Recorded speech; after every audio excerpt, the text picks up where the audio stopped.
Hello, everyone. My name is Summer Cohen, and you are watching Breaking Frum. For today's episode, I'm going to be interviewing someone with a little bit of a different story.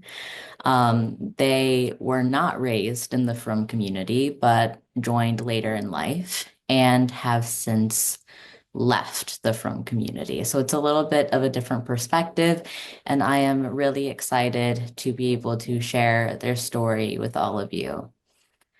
So welcome to the show, Liba. Nice to be here.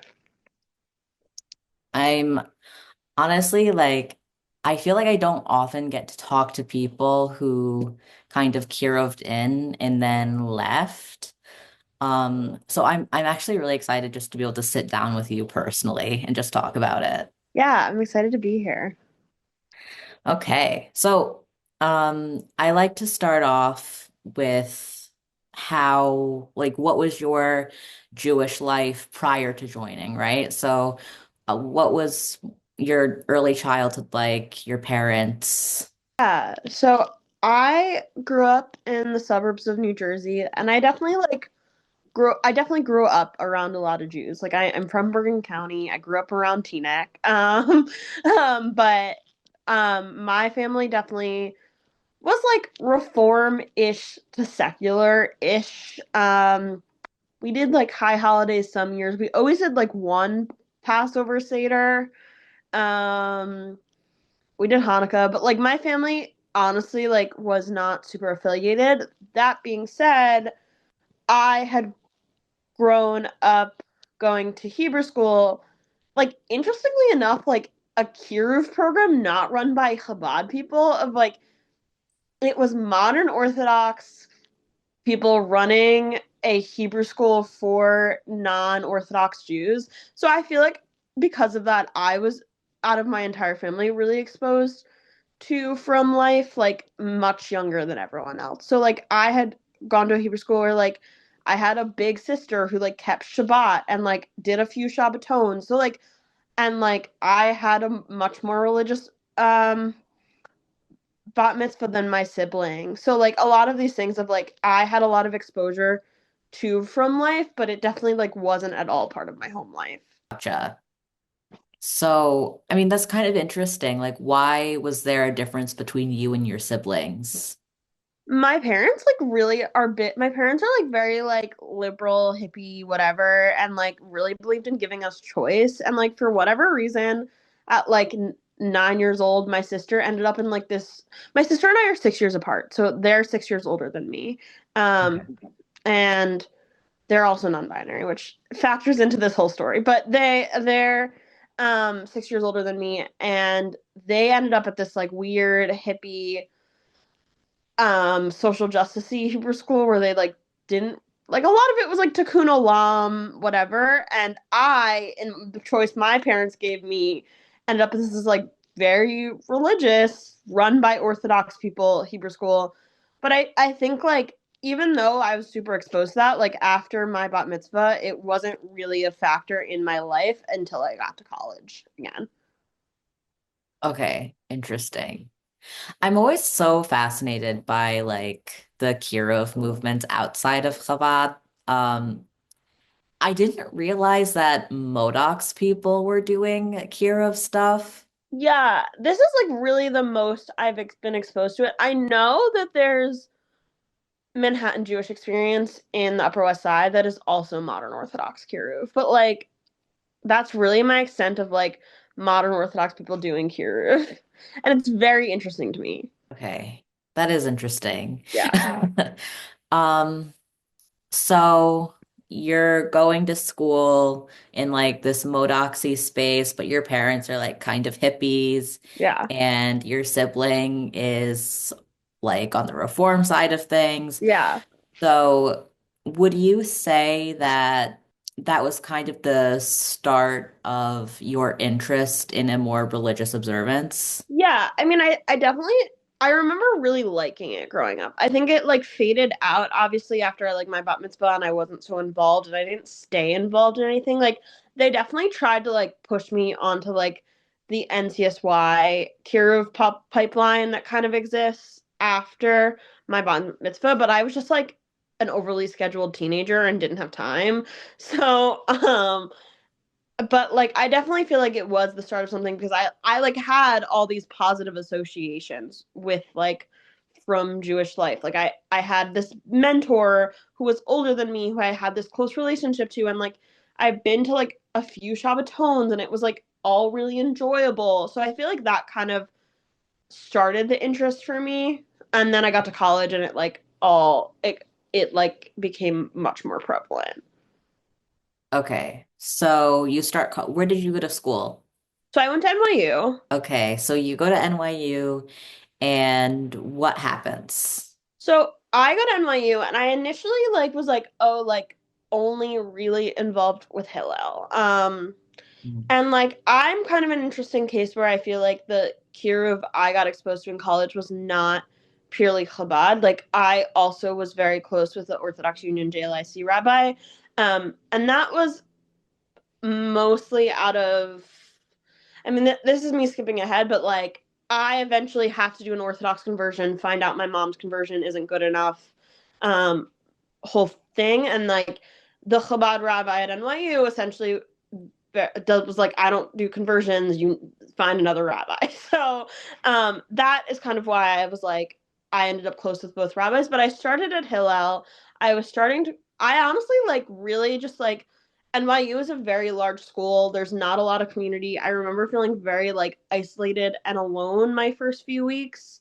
And Hillel like really gave me a community and I started going only to reform services and I went to reform services for like 4 months before eventually like by just like being around Hillel I interacted with people who were like, oh, I go to Chabad. Um and that is when 4 months in I started going to Chabad as well. So was there anything that Chabad was providing you that you feel like you weren't getting at Hillel, or did you feel like you got something out of both? I think the thing is about like this was like I feel like the hallmark because I feel like I did every community for a little bit of time because like I was like eventually like after 4 months of being in the reform services I was like well I'm too religious to be here so then I was like okay let me go to conservative services and then eventually once I like started going conservative services and started going to Chabad sometimes I was like oh I'm too religious to be here like I'm the most religious person in this room again so I think like Chabad ultimately was like offering me, and I did start to become close with the rabbi and the rebbitzin at that time. Of like Chabad was offering me essentially like this level up of like, okay, like I'm not the most religious person in the room here. That eventually would change. Like I eventually, honestly, by the time I graduated, still felt like the most religious person at Chabad, and I was surrounded. And NYU Chabad is interesting because it's made of mostly modern Orthodox people. So like, I'm like super frum, surrounded by mostly modern Orthodox people by the end of my college experience. Okay. So how did that, you said that eventually the rabbi said, your mother's conversion isn't good enough. So what was your mother's story there? So I always had a sneaking suspicion. I was like on this journey, and I always had a sneaking suspicion in the back of my head that I needed to look into it at some point. Because I was like, well, if this is really gonna, I think I was just like on this journey, and then I was like, okay, well, if this is really gonna stick, I need to figure this out. So winter break of my sophomore year, I like actually sit my mom down and like ask her a lot of questions, which honestly at this point, like I do fault. I mean, I had two Orthodox rabbis in my life, both the Chabad rabbi and the OUJLIC rabbi, and like someone at some point should have just like asked me questions sooner because I was like pretty deep in at this point. Like I by sophomore year, winter break sophomore year, like was not wearing pants anymore. And like was fully keeping Shabbos and kosher. And then I like sat my mom down on my own accord without anyone prompting me and was just like, so what who did your conversion? And then I ultimately like found out my mom's conversion. My mom had a Jewish father and a non-Jewish mother and converted before she married my father. But I ultimately found out like the synagogue that did my mom's conversion was a reform conversion. I was like, there's no way this is valid in Orthodox circles. So at that point, I approach winter break of my sophomore year, I approached both my OU rabbi and my Chabad rabbi, and like we have this like weird three-way Zoom call where I'm like, okay, I'm not Jewish, and I tell them, which is like really weird, and like also like if you've ever been to like Chabad, like they're usually pretty good at sussing that stuff out early, so it was very weird that like my rabbi did not suss that out early, but um yeah, so I end up being like, okay, I'm not Jewish. And my Chabad rabbi, like at that point, like kind of ducks out because he's like, I don't do conversions, and he's like, if you want to be Jewish, like I'll support you, but like I don't do conversions, and I won't sponsor your conversion.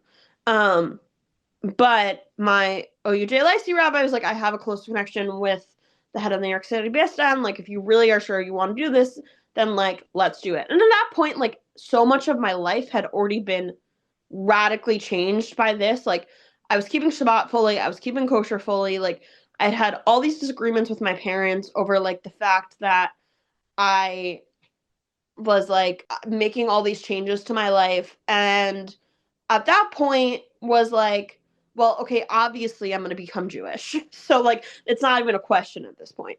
So at that point I my with my OUJLIC rabbi like approached the New York City Best In, and I'm like, okay, like let's do this. And that begins what is a like I start winter break of my sophomore year and I finish my conversion right before no, right after Purim of my senior year. So it takes about 2 years. 2 years. Yeah. I always listen. Like I understand why conversions take a long time. If someone wasn't Jewish at all, like raised in a Christian or whatever other religious environment, comes in and says, I want to be Jewish, I understand why that takes such a long period of time. But you seem to have already taken on, you were Shomer Shabbos, um, you were keeping kosher, like all of these things, and it still took you 2 years. Yeah. And like that, I mean, I was a really good sport for a really, really long time. But I want to say by like January of my senior year of college, I like remember sitting in my I was like living with one of my best friends at the time, and I remember like we and one of my other best friends like had just gone out to dinner, and I like remember like at that point just like having a full on breakdown at that point because I was just like there's no end in sight, and like everyone whose job it is to be advocating for me in this situation isn't advocating for me at all. And I'm like sitting there sending emails to the New York City Bastion because also like mind you at that point by senior year I had gone to seminary in Israel for 4 months. I had like was told essentially that my conversion would have been done by fall of me getting back from that time in Israel. So I should have been done 6 months prior. And I'm just like sitting there and like no one at the New York City Best and they do this intentionally. No one at the New York City Best is answering my emails. And like I'm just like flailing and like my rabbi who's like good friends with the head of the New York City Best is just like not doing anything for me. And that was when I was just like, I don't know if I can finish this. And at that point, when I had told my rabbi, I was like, I really don't know if I can finish this. That's when everything started moving much faster because I was just like, it was literally like, I'm like, I've emailed the New York City Best in 3 times. No one is answering me. Like, you need to do something for me. And that's when things started moving. Well, what do you mean they do it intentionally? Like, what was their goal in extending So it? I mean, from my understanding of people who've gone through this process, that experience of like not getting answered for weeks, months at a time is like pretty common. And it happens because they essentially do this to make sure that like you actually really want it. But part of the reason why that's so messed up is because I mean, you're really not supposed to do that to people who have Jewish lineage. Like, you're not supposed to be like, oh, do you really want it to people? Like, halakhically, it's against the Talmud. Like, you're just not supposed to be doing that. And they do it anyway. And I mean, I have a lot of criticisms of the New York City Best In. I mean, first of all, like, I ended up at a very yeshivish seminary in Israel, which is like in my own regard, like I had a lot of Lubavitch connections and I wanted to go to, I actually really wanted to go to Malka Malta. And I was just like, and they were like straight up like, no, you're not allowed because they do not like Chabad. Um, and also in my time, I was like at this very yeshivish Balt Yeshiva seminary in Israel. Like there was a lot of pressure for me to stay and get married. And like, mind you, my conversion's not done at this point. So like they're pressuring me to stay and get married. My conversion's not done.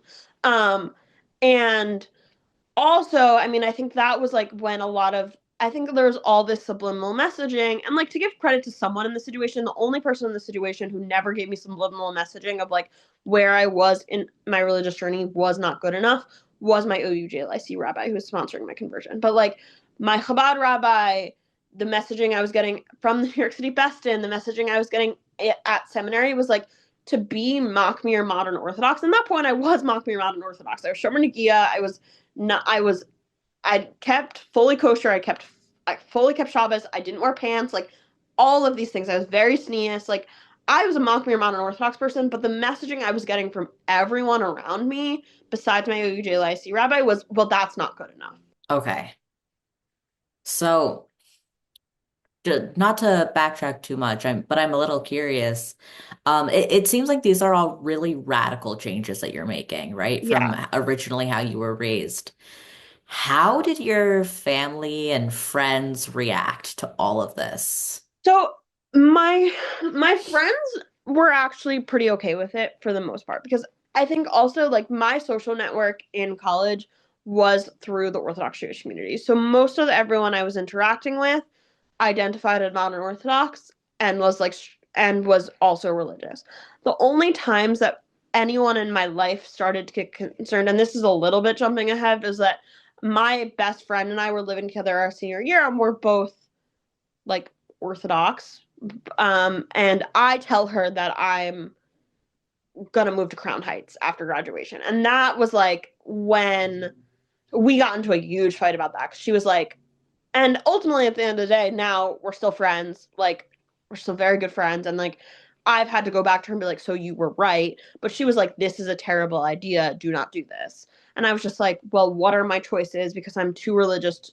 And this is genuinely how I felt. Like I was like, I'm too religious to move to the Upper West Side where all of my friends from college were moving um after graduation to like be part of the modern Orthodox community up there. And I'm like this super religious person with connections to Chabad. Like why wouldn't I go to Crown Heights? Also, my Chabad rabbi at the time was like, obviously you should go to Crown Heights.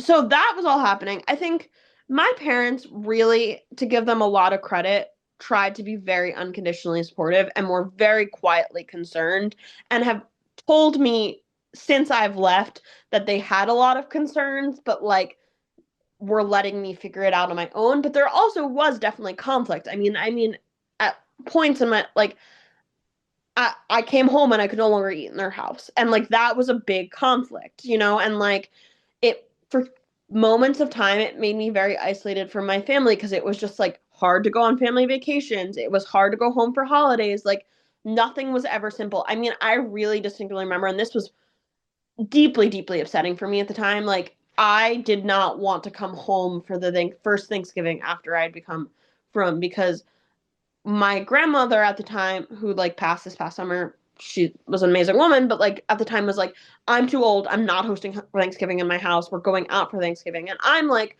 well, if we go out for Thanksgiving, I definitely can't eat because like my plan was like, oh, I'll just cosh the kitchen and cook everything because I'm insane.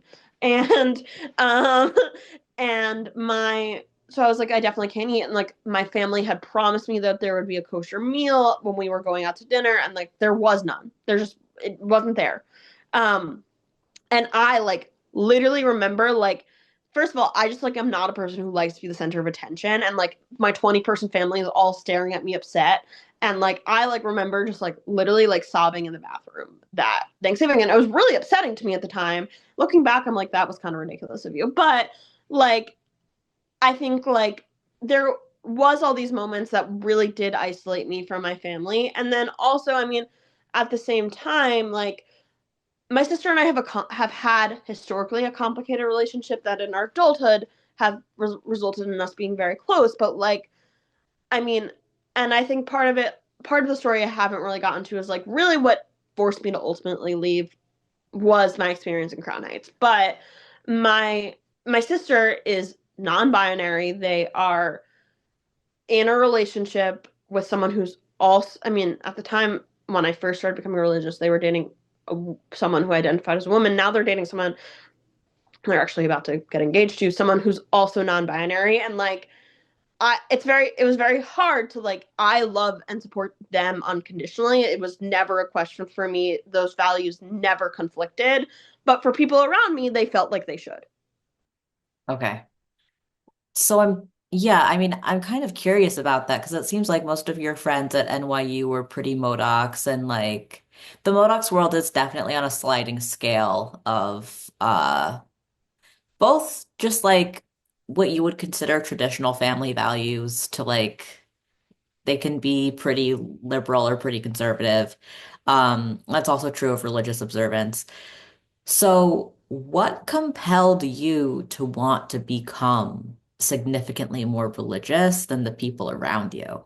I think there's a little bit a when you're a Baltishiva and or a Ger. I mean, I think it was two things. I think it was outside influences. I think a lot of people, I mean, especially like I had initially when I first left for seminary was like, oh, I'm just like really religious, modern Orthodox, and like my teachers, my friends I was making, everyone was like, oh, well, that's not really from like you. If you're really from, then like this is how you identify. And I'm like sitting here being like, what, you know? And I think that was a lot of the driving factor. But I think also a lot of it, to be transparent, was internal. Like I think when you're, uh, I had good friends in my in like at NYU who were modern Orthodox, but I also really did feel like I had to fight tooth and nail to some extent to fit in. And like my conversion became very public information in my community because someone who was not supposed to opened their mouth, and that was like very upsetting to me. And like after it became very public information, things were said about me behind my back. And I think there is always an element, whether you're a gay or you're Baltashuva, of like wanting to prove yourself, and like in a lot of ways, like my best friend and from one of my best friends from college who I was like living with through my conversion process, like she wears pants and like eats dairy out and like still identifies as modern Orthodox. And those were things that like at the time I definitely just like did not feel like I had leeway to get away with, because both because of how I knew, I mean, I'm still interacting with the Beston and I know how they would feel about it, but also because I am hyper aware of everyone else in the community's opinion of me. Yeah, and I think that that's something that people don't often talk about is that like when you're born, when your mother is Jewish, therefore Yeah. you're born Jewish in that sense. Um, you can kind of get away with certain things and still call yourself whatever it is that you want to identify as, and that's a little bit more acceptable. But if you're going through a conversion or if you are becoming more religious, I actually think especially when you're going through a conversion, there's this sense of, oh, well, you don't really want to be Jewish because you're not performing to X, Y, or Z standards. And I think that that is really messed up, Yeah. just like across the board. So I'm really sorry you went through that. So who in your life was telling you, oh, like Modoc standards are not from enough, it's not good enough? So definitely my Chabad rabbi, like without a question, my Chabad rabbi was like, he was like, it was interesting because he definitely would never say that to any, I mean, like 95% of the Chabad at NYU is made up of modern Orthodox people.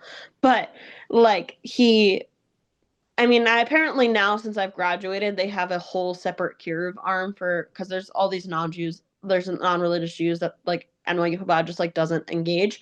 But they 95% of Chabad at NYU is modern Orthodox. But I definitely like in private conversations with both my Chabad rabbi and my, especially my Rebbitzin, I was very close with my Rebbitzin.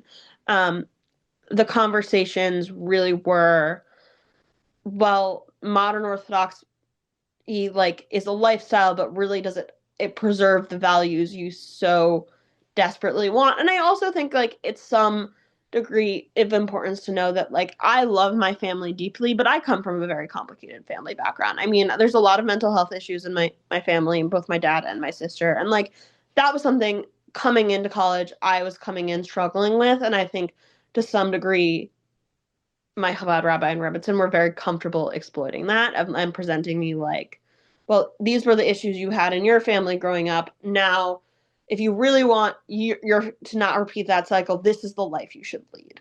Um, and Blaming, so I think that I was definitely getting that messaging from them, and then definitely like I most intensely got that messaging when I was at Neve Yerushalayim, which is like a very yeshivish, Balt Yeshiva seminary in Jerusalem, and like I came in incredibly frum, and it's an interesting place because some people come in wearing pants, not keeping Shabbos, not keeping kosher, and a year later are very frum and married, and I also think that's exploitative and bad. But I think in my case, I came in very frum, but still identifying as modern Orthodox, and everyone else around me was like, well, modern Orthodox people don't really care about being frum, so like you probably shouldn't be modern Orthodox.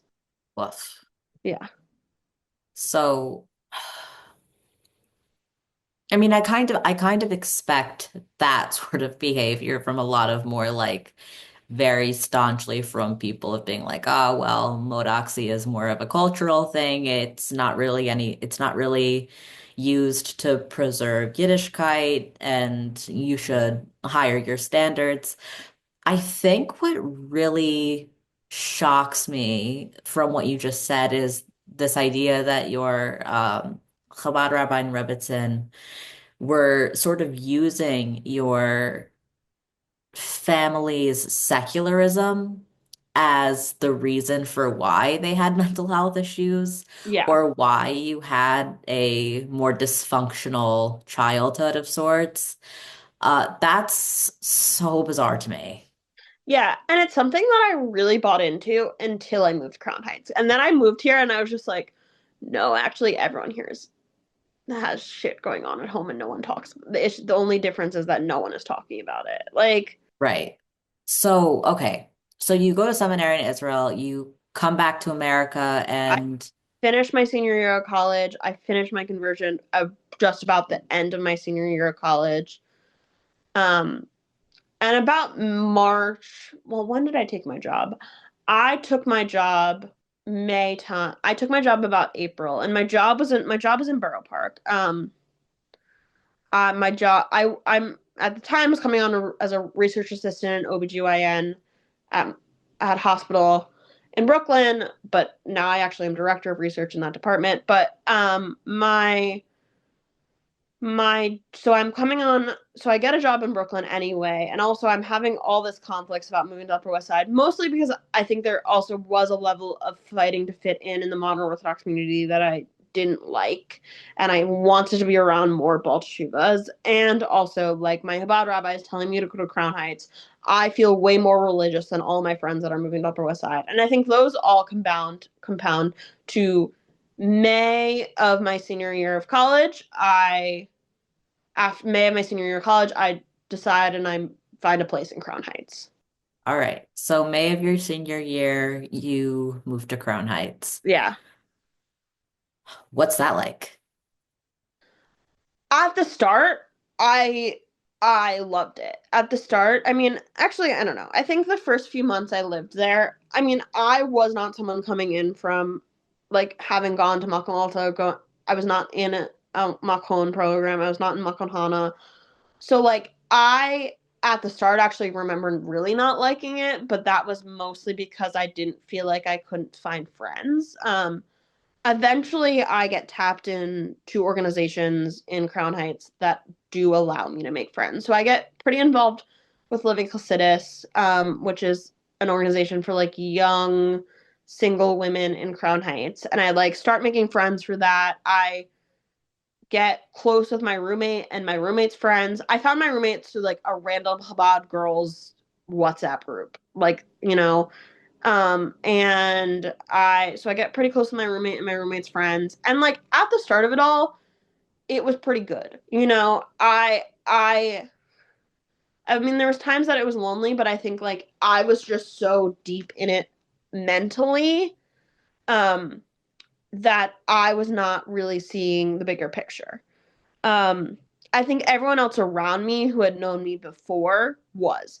Like, I actually distinctly remember at one point calling my best friend, who I lived with my senior year of college, and telling her, like, oh, like, I'm gonna make a chaplata, to like start wearing tights full time because like, well, if I start wearing tights full time, then I'll get married. And at the time, I was like, yeah, this is a totally normal thought process to have. And now I look back on that and I'm like, that was really fucked up and was definitely subliminal messaging from everyone else around me. Um, because I'm just so deep in it and I can't see outside of it. That like everything, like all of the comments I'm getting made to about how like marriage is the most important thing. Mind you, like I have a bachelor's from NYU and I'm currently enrolled in a master's program and I have a pretty impressive career that I'm starting and like, but the messaging I'm getting from everyone else around me is like marriage is the most important thing and I should not be considering anything else. And like that was really messaging I was getting. The messaging around SNEAS was really hard for me also, but I was just so deep in it. I couldn't see it. Was just like that was the first time in my life where like I went from being the most SNEAS person in my community to like literally having my SNEAS publicly questioned by people because I was not wearing tights in 95-degree weather. Like, and Publicly questioned by people? What do oh you yeah, mean? like literally. I mean, girls and especially, and it's sad because it's definitely it comes from other Baltashuvas, but girls will say things to you about your sneeze, and it happened to me, and it was, it's interesting because I've had this conversation with other people who have like were FFB and Chabad and then left, and like that really was less of an experience they had, but I kind of think, and it's sad to say this, like Baal Teshuva girls are kind of vicious towards each other at times. Like, and it's because they view themselves as competing for the same guys, like the same pool of got the Shadhans. Unfortunately, they view themselves as like the Shadhans are recommending them all the same guys, which is probably true to some extent because I mean, not for nothing, like who your family is and where you come from in Chabad, people love to act like isn't a big deal, but totally is. Um, and so they are. And also at the same time, like I start shidduchim once I move to Crown Heights, and I'm really struggling with it because you know I was in a master's program that I actually finished, and I was working a very professional job, and it was very difficult for me to essentially only be offered guys who like were doing nothing with their lives and like a lot of the subliminal, not even subliminal, I was told directly multiple times by Shalchanim that like I should feel comfortable quitting my job after I after I get married to focus on having kids and raising kids, which was like, you know, that was always like I think part of the thing that was a hard push for me because I come from a very educated family. Education was very important to me. Like I was saying before, since before I became from that I was considering getting a PhD, like, and like here are all these people telling me that like, oh, like education shouldn't matter to me and I should just like stop doing the thing I'm passionate about. Um, so really what I think is like initially I was so in the community that I just was like, okay, like this is all so great and like everything. And then as I time progressed on, like I started realizing that like things were not okay and not normal and I should not be okay with them. And then especially like I was very open with people about the fact that I had a trans queer sibling and like that was people were still very comfortable saying very transphobic things in front of me. And I was like, okay, like I get these are opinions you have, but like maybe not in front of me. Um, and so there was like really a series of breaking points after my first full year there, where I had come to the realization that I was like, I need to go. So let's back up a little bit. Yeah. Um, I'm really struck by the sentiment of if I start practicing tznius better, if I start wearing tights in 90-degree weather, I'm going to finally get married and find my husband. Was that something that you had kind of conjured in your head, or was that something that people were telling you? I mean, I think it's interesting, like a combination of both. Like, I do think it was mainly something I conjured in my head, but like, I think anyone who spent enough time actually being frum in Chabad circles, especially in Crown Heights, like, know that like the level at which chatlatas are talked about, and like to give context for an audience outside of Chabad, like chatlata is like an additional thing you take on for like a bracha to transcend through, essentially. And I think the letters were talked about, and like the importance of always. I mean, really, in Chabad, there is this idea that you should always be working on growth, which is a beautiful idea to some regard, but it also, in me, created like an obsessiveness of like, well, there's always the next level of like fromness that we should reach to. And I think also like there was a lot of attitudes from people around me of like, oh well, if you're not getting married and you're not going on dates and like it's not working for you and the shidduch system is not working from you, like that's because you're not doing something on your end to try hard enough. So there's like an element of scrupulosity here that Yeah. like you should always be transcending to something higher. But for you, it was very much like a compulsion to do more to feel Yeah. worthy. Yeah. And that kind of translates over into, well, if I don't do X, Y, or Z, I'm never going to get married. I'm never going to find the perfect person for me. Yeah. And like I had spent pretty much after those first 6 months, even while I was still deeply in it, believing I was not going to get married. And that actually was an idea that I deeply believed about myself until very recently. Like, very, very recently. And like, I want to be like, oh, I had some epiphany where I like saw my own self worth. Honestly, no, I just like met my boyfriend and like, no, I'm going to marry him. Like, So let's talk a little bit about shidduchim as someone who is a ger or bal tshuva. What was that process like for you in Crown Heights? yeah, I had gotten connected to Shadchan's via like I didn't get connected via like a seminary. I had gotten kind of connected via like my connections in living Hasidus and like also like going to a few Meet the Shadchan events, and like it not for nothing was a very difficult process. I mean, from the get-go, I mean, I really remember one of the first Shadchans I met with telling me like, oh, like as a ger, like you really should expect to like have lower your standards because like you're going to be very difficult. You're a very difficult case, which is crazy to be heard. Um, Another time in different Shadchan in Crown Heights told me that I should never mention anything about my sister until I know that he loves me. That messed me up. Um, Wow. yeah, Okay. yeah, So being told, well, you're already too difficult to marry off because you converted in, even though almost your entire family is Jewish. yeah, Like, what? There's one grandparent that isn't. yeah,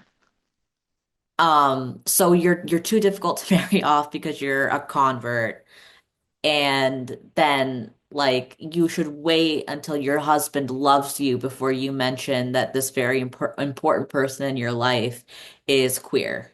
yeah. How did that make you feel? I felt, I mean, like Shidduchim really made me feel hopeless, and Shadchans made me feel hopeless. And the thing is like I want to be like this was an experience unique to me, but like my roommate at the time was like FFB and like just happened to be like a taller woman in Crown Heights, and like literally was like bullied by Shadchanan because she was tall. Like I actually think there's like a unique cruelty to being a Shadchan. like yeah, I don't, and it made me feel really like I really deeply believed for a very long time until I left that like I was not going to get married. And like even like after I had left and I was still like I was going on dates and like things wouldn't work out and I it wasn't ever okay like it didn't work out and I'm fine, let's move on. It was like it didn't work out and this is like symbolic of some bigger failure in me and like I will never get married. And like that was a belief I held after I had left the community because like Shadchanam just did me that much damage.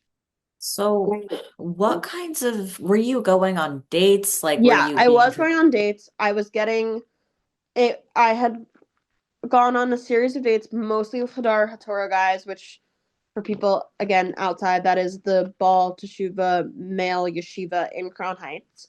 Um, I was getting, mind you, at this point, I am mostly done with a master's degree, and I was working my very professional job, and I was getting matched with guys who dropped out of college, who were had no plans for a career at all, and like that was very difficult for me because I'm like, okay, I don't want to seem elitist and like seem like I care so much about someone being educated, but like it's very hard for me to be the most educated person in this conversation. And also, not for nothing, like it was very clearly hard for them that I was a woman who was much more educated than them.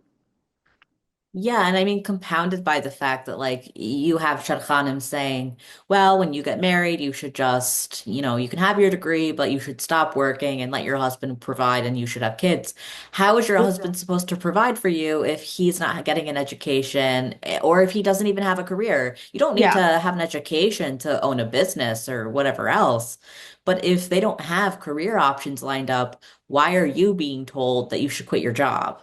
yeah, yeah, That's crazy. yeah. So this is all happening, and I mean, I think the breaking points happen over a series of months, I would say. Like I mentally checked out much sooner than I physically checked out, which is like funny because I am actually sitting in my apartment in North Crown Heights right now, but like I there's physical difference, okay. But I mean I mentally checked out probably I a big part of like being in the community was I had these friendships and mentorships with women who were older than me and different stages of life than me. So like people who had married, had kids, whatever.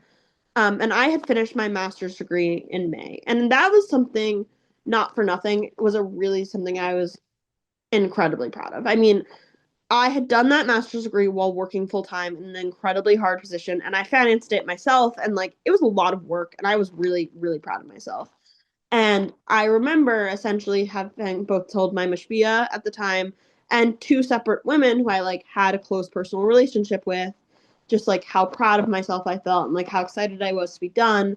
And the responses were, "Oh, good! Like now you can truly focus on getting married." And that really was the end of it all because that was the moment where I realized like this thing that I cared about and valued so much about myself, um, was seen as useless and everything about me that I cared about and was really proud of was not actually an accomplishment in the people around me because I was not yet married. Right. So I think that this is a big problem in certain parts of the frum world where like, and actually don't think that this is only true of women. I think even with men, secular education is not seen as some big accomplishment. It's sort of just like something that you might accomplish or something that you might Yeah. have. And like, that's nice. But the real thing that you should be aspiring to is getting married and having children and raising those children, Yeah. right? But at the end of the day, I mean, there's a couple of things going on there, which is that a career can be such a source of pride for someone, something that they're proud of, something that they love. I think that a career can also fuel someone's love for their Judaism. I Mm-hmm. think there's that aspect of it. And then also just like having a career can help you tremendously when you have a family. Yeah. So I don't under I've never understood like why these things feel diametrically opposed in the eyes of the frum world. Yeah. I've never understood it either. And I almost think like it was like, oh, like working on my master's and having a job was the thing that was holding me back, which is not how I felt at all. Like the thing that was holding me back is that I was getting presented these terrible options. Like, Mm. Was it just that they didn't have an education? I know that some people have like horror stories, oh right? yeah, I mean, like literally, like one of the first shidduch dates I ever went on, I found out on the date that the part of the reason he had become frum was because he literally fled to Israel to escape like a money laundering case by the IRS. I'm not even kidding. And like when I had told the shadchan I was not comfortable going on a second date, I literally was told, well, the Rebbe really told everyone they should go on 2 dates. And I was like, this man told me he has a active arrest warrant. Like, Oh my God. and I think also like not for nothing, like I was educated, had a career, was very frum, but like throughout this entire process, like never really lost a lot of like the leftisty liberal values I held. And that was very, very difficult because most, I mean, it was almost like every other Baltashiva around me, regardless of gender, was really willing to abandon every single thing about themselves. So like if they were liberal prior to becoming frum, they were not liberal anymore, you know? Okay. So that was a big thing for you, like the social and political Yeah, leanings I of mean, people. I think it was only a big thing for me because even though I felt so like shamed by everyone else around me to never mention my sister, like I would literally not go on a second date if like you had said something that made me feel like you weren't gonna be nice to my sister, you know? Hmm. So having a queer family member really put you off to Yeah. some of these experiences. Yeah, because I was never ever going to like marry into a situation where I felt like you couldn't be nice to my family, especially you couldn't be nice to my sister. Hmm. And people were So very comfortable saying very transphobic things on like first dates. yeah, that doesn't surprise me. Yeah. Yeah. Um, so all of this is happening. You're kind of getting shame on all sides about your education. You're getting set up with these guys. Yeah. So you say that you kind of mentally checked out before you physically checked out. Yeah. When did you start feeling like you didn't want to live this way anymore? So I had started feeling that way when all these the feelings got planted when all these like I had initially graduated from my master's and all these like women around me were like really being shameful about the fact that I was proud of myself. Um, that summer was really like the start of it all because that happened, and then like not so long after that, I had a very bad interaction with a Bakrim. Like in the same night, I was at a Shabbos meal and like was talking about my job, and this like little 19-year-old FFB girl across from me like questions my sneeze in front of the entire table because she's like, "Oh, like how you sound like you have to work with a lot of men. Like, how do you make sure you're still sneeze?" And I'm like, says this to me in front of the entire table, and I'm like, I literally my mouth dropped, and I was like, "Why do you feel like that's a socially appropriate question?" Yeah. um, and then in the same night, like went to go hang out with a friend of mine at Hever Havastral, which like for people who are not familiar with the neighborhood is like a more lax Chabad shul is usually how I would describe it. Um, and had an experience where like a bucker like groped me and then told me right after he groped me that it like didn't matter and it didn't care because like he would always be seen as frum and it because he goes to Farbrengens in 770 and like I would always have to prove myself. So like those two things happened very very close together and that was when I was like what am I doing here? Like how did I get here? What is my life? I need to get out. And then in that same summer, I end up at a Shabbat meal where I walk into the meal, like the host is like, "Oh, remind me what you do again." And I tell her, and like immediately is like, "Oh, well, it's really time to start having babies of your own." Like that's literally the first thing that's said to me in the house. And then like second thing said at the meal, like a bunch of girls I'm friends with who like know me personally, start talking about how like you can't really be educated and be like truly frum. And I'm like sitting here like with my master's degree. And then like third thing in the meal, like start talking about how all trans people belong in mental institutions. And I'm like, I walk out of that meal crying and I'm just like, that was when I was like, I'm done. I cannot live here. So that happens like August. And so it was a really bad summer, but it like financially and also just like finding someone I could live with and all of that takes from like September to January of that year to actually physically be able to move. Okay. So I'm kind of curious about like where were you spiritually along this journey? Were you convinced that this was spiritually good for you, that this was aiding you spiritually, or was this something was it more social and cultural? So I am very honest about the fact that like I was not a person who came into From Life because like I had a deep belief in Hashem. I came into From Life because it gave me a community that I really desperately, I think, at times in my life needed. Um, I think over time that belief in Hashem did come for me, and I think like even now, like after I had left, and I can talk about this a little bit, like I did kind of float back to modern Orthodoxy for a little bit, and it wasn't working for me.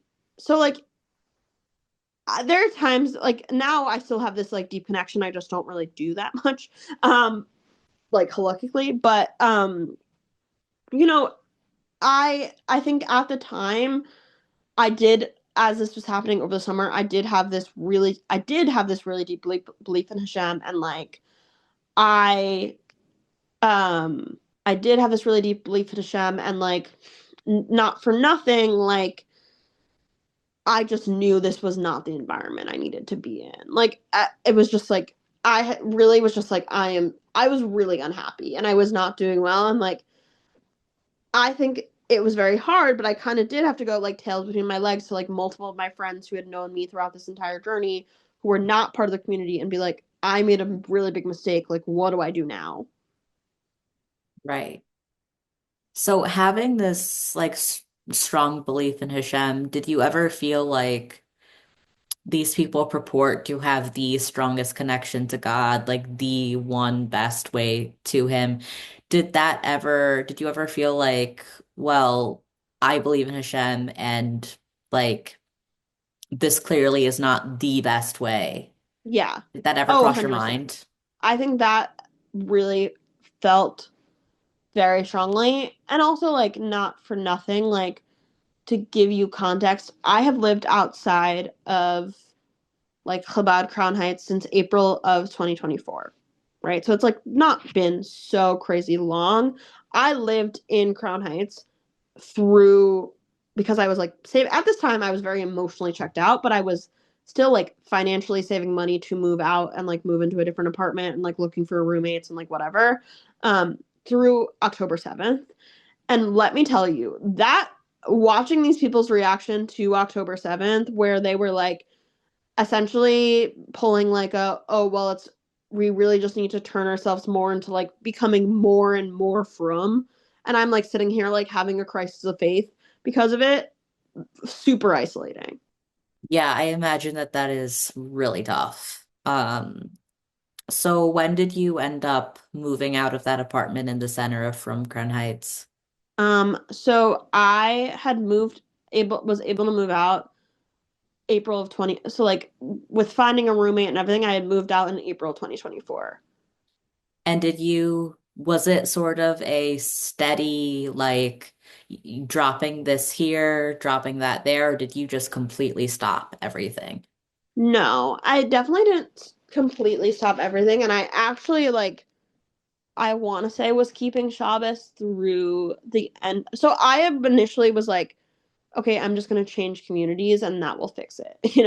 Um, I had started going to a very, very, very liberal modern Orthodox shul, like Yeshiva Hovatora style, whatever, very liberal modern Orthodox shul in Prospect Heights, which was like what? It's like a 20-minute walk from my apartment.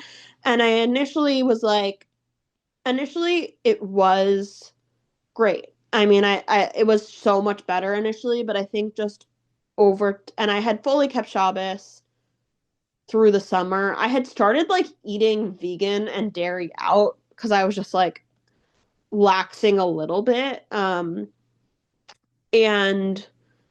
yeah, so I started eating vegan and dairy out, but then I had stopped keeping Shabbos by like the mid to end of the summer, and that had, I mean, I think it was a few things. I mean, like not for nothing, like I was in this very like open-minded, liberal Orthodox community, and like still at the end of the day, like I didn't really feel like a member of the community. Like, and I wasn't really getting Shabbos meal invites. Like, I had moved out, and like not for nothing, my like Shabbos social life became like 10 times harder than it was in Crown Heights. Crown Heights, my Shabbos social life. I mean, it was torturous in other ways because I was like getting these horrible things said to me on Shabbos, but like I had a Shabbos social life. I moved out and I didn't really have a Shabbos social life. And I think just like over time, I think like a lot of it just felt, I just realized just like how tainted it all had felt to me, and like how I was doing a lot of these things because I felt an obligation to, you know? Mhm. Um, and I had felt like all this shame and guilt if I had stopped.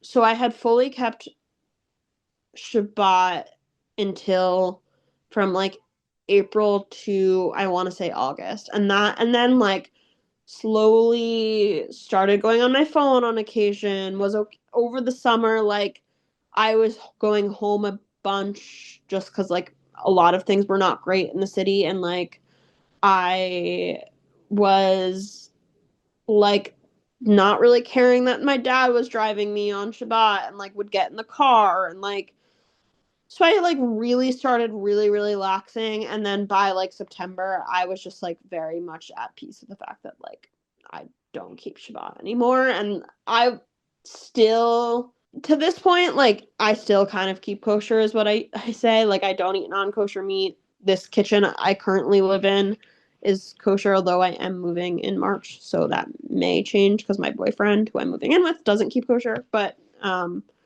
that's honestly more of like a this is what I'm used to at this point thing than like a guilt and shame and like what will happen if I don't thing. So what would you say your observance level is like now? It's kind of gone back. I mean, like it's interesting because like my boyfriend and I are like dating very, very seriously, and like we know we're getting engaged this year and like all of these things, and like we have these conversations about like how we would want to, what kind of show would we want to raise our kids, and like how would we want to raise our kids, and like I feel very strongly about my kids not being raised in a religious community.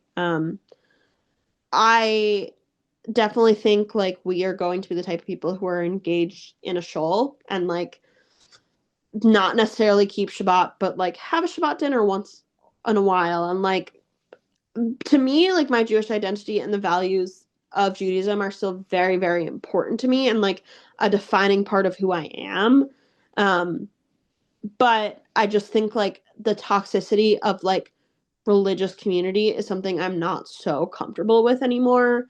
And I definitely would not feel comfortable being in a community that's not egalitarian. So what would you say your mental health and spiritual health is like these days? I mean, it's great. Not for nothing. Like, I think also, like, I left, and after I had left, I mean, I had left for some time before I had met my boyfriend, but I had left, and like, I had met my boyfriend, and my boyfriend is Jewish, but like, grew up very reform, and like, was never religious, and like, he is like, I mean, he probably can hear me say this because he's sitting out there cooking us dinner, but um, he is like one of the best things that has like ever happened to me, and like he's so I love you too.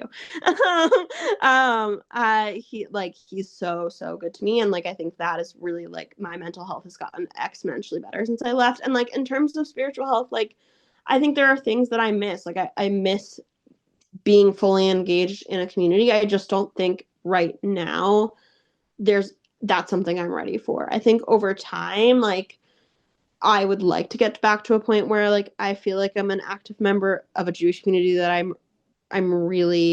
feel really passionate about. It's definitely not going to be an Orthodox Jewish community. I can tell you that with certainty, but like I just think right now it feels too soon.